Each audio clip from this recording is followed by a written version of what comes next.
You make a movie 3 times. You make it when you write it down, like Paul and I did. You know, we wrote those scripts. Once we went through a process of revisions and edits and tweaks, you know, you have the quote-unquote perfect version of the movie right there in the script. Then we do the shooting. And inevitably, you know, some things change, like the vision that you had in your head by definition, it has to change because, you know, say a location falls through at the last minute, which happened to us. Mm-hmm. You pivot and you get a different location.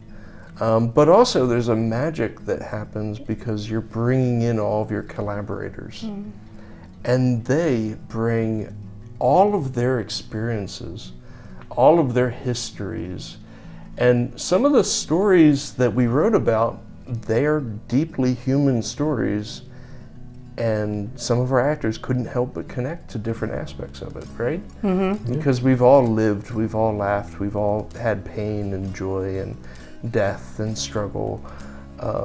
So our actors bring a certain magic to these characters that on the page, when you're writing it, it's a paper doll. Yeah.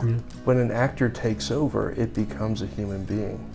Because they imbue it with all that they have.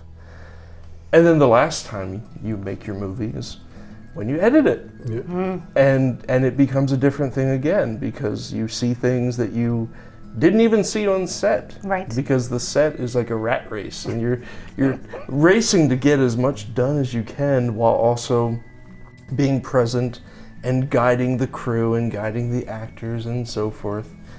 And even then, once the movie's done and you're finished editing it, and not all directors ever finish, like Jim Cameron is constantly doing new director's cuts of his movies.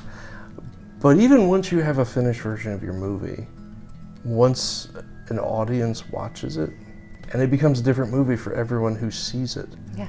Because they bring their own life experience to it.